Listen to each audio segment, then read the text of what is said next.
ଡିଆଁଡୁଇଁ କରୁଥାନ୍ତି। ଛେଳିଟିଏ ସେଇ ବାଟ ଦେଇ ଯାଉଥିଲା। ଝଲମଲ ପାଣି। ଛେଳି ଝଲମଲ ପାଣିକୁ ଦେଖି ଗାଧୋଇବା ପାଇଁ ମନ କଲା। ଛେଳି ଫକିନା ପାଣିକୁ ଡେଇଗଲା। ହେଲା, ଛେଳି ଫକି ପାଣିକୁ ଡେଇଗଲା। ତାପରେ ମାଛ ଦେହରେ ଛେଳିର ଗୋଡ଼ ବାଜିଗଲା। ମାଛଟି ରାଗରେ ଗର ଗର ହୋଇ ରୁଟୁକିନା ତା ଗୋଡ଼କୁ କାମୁଡ଼ି ଦେଲା। ତାପରେ ଛେଳିର ଦେହ ଝିମଝିମ ହେଇଗଲା। ଛେଳିର ଦେହ ଝିମଝିମ ହେଇଗଲା। ଛେଳି କ'ଣ କଲା? ଭୟରେ ପାଣି ଭିତରୁ ବାହାରି ପଳେଇ ଗଲା।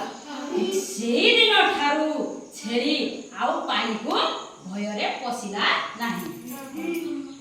ହଉ ପିଲାମାନେ, তুমি তো গপটি শুনিল। এবে সেই গপটি সমস্তে ধাড়িয়ে ধাড়িয়ে কইবা। কইছ তুই?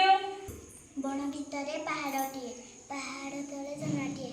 ପାଣି ଝର ଝର କରି ବହି ଯାଉଥାଏ। ଝଲମଲ ପାଣି। ମାଛମାନେ ପୋକ ପୋକ ଡେଇଁ ଡେଇଁ କରୁଥାନ୍ତି। ଛେଳି ସେଇ ବାଟରେ ଯାଉଥିଲା। ଛେଳି ଝଲମଲ ପାଣିକୁ ଦେଖିଲା। ତାକୁ ଗାଧୋଇବା ପାଇଁ ମନ ହେଲା। ସେ ପାଣି ଭିତରକୁ ଡେଇଁଦେଲା। ମାଛ ଦେହରେ ତା ଗୋଡ଼ ବାଜିଗଲା। ମାଛଟି ରାଗରେ ଗର ଗର ହୋଇ ଛେଳିର ଗୋଡ଼କୁ କାମୁଡ଼ି ଦେଲା।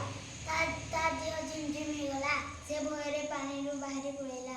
ସେଦିନ ଠାରୁ ଛେଳି ପାଣି ଭିତରକୁ ଆସିଲା ନାହିଁ।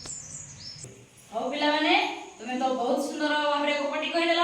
ହେ, ତୁମକୁ ବହୁତ ବହୁତ ଧନ୍ୟବାଦ। ଆମେ ତାଳିଟି ମାରିଦେବା।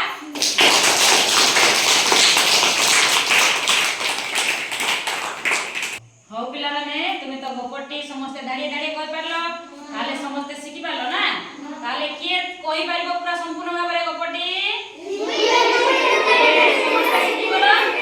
ବହୁତ ବଢ଼ିଆ ପିଲା, ଧନ୍ୟବାଦ ଧନ୍ୟବାଦ। ତମେ ଶିଖିଗଲ ପୁରା ନା? ହଉ, ହାତ ତଳକୁ କର।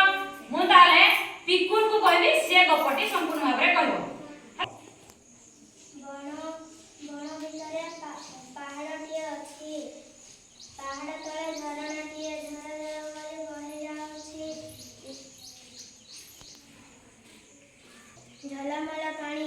ମାଛମାନେ ଫକ୍ ଫକ୍ ଡିଆଁ ଡେଇଁ ହେଉଥାନ୍ତି। ସେଇ ଝରଣା ବାଟ ଦେଇ ଯାଉଥିଲା ଗୋଟିଏ ଛେଳି।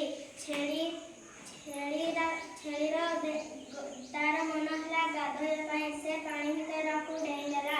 ତାର ଗୋଡ଼ ମାଛ ଦେହରେ ବାଜିଗଲା। ସେ ଗର ଗର ହୋଇ ତାକୁ ତା ଗୋଡ଼ରେ ଚାବିଦେଲା। ତାର ଦେହ ଝିମଝିମ ହୋଇଗଲା। ସେ ଭୟରେ ବାହାରକୁ ପଳାଇ ଆସିଲା। ସେ ସେହିଦିନ ଠାରୁ ସେ ପାଣିକୁ ଡରୁଅଛି। ହଉ ପିଲାମାନେ, ଆମେ ତ ଗପଟି ଶିଖିଲେ ନାଇଁ? ତାହେଲେ ସେଇ ଗପରୁ ଆମେ ମୁଁ କିଛି ପ୍ରଶ୍ନ ପଚାରିବି, ତମେ ତାର ଉତ୍ତର ଦେବ। ହେଲା? ଝରଣାଟି କେଉଁଠାରେ ବହି ଯାଉଥିଲା?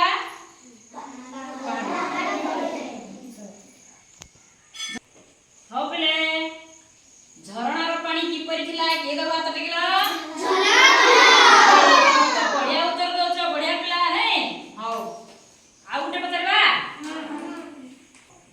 ହଉ ପିଲେ, ମାଛମାନେ କିପରି ଡିଆଁ ଡେଇଁ କରୁଥିଲେ? ତମେ ତ ସବୁ କହିପାରୁଛ, ତାହେଲେ ବହୁତ ବଢିଆ ପିଲା। ନାଇଁ? ପିଲାମାନେ, ଆଉ ଗୋଟେ ପଚାରିବି? ତମେ ତାର ଉତ୍ତର ସମସ୍ତେ କହିପାରିବ? ପିଲା କହିଲ ଦେଖି, ଝଲମଲ ପାଣିକୁ କିଏ ଦେଖିଲା? ତମେ ସବୁ ଉତ୍ତର ଦେଇପାରୁଛ। କାହାର ଗାଧୋଇବା ପାଇଁ ଇଚ୍ଛା ହେଲା କହିଲ ଦେଖି? ବଢିଆ ପିଲା ଅଛ, ତମେ ସବୁ ଉତ୍ତର ଦେଇପାରୁଛ। କହିଲ ପିଲେ,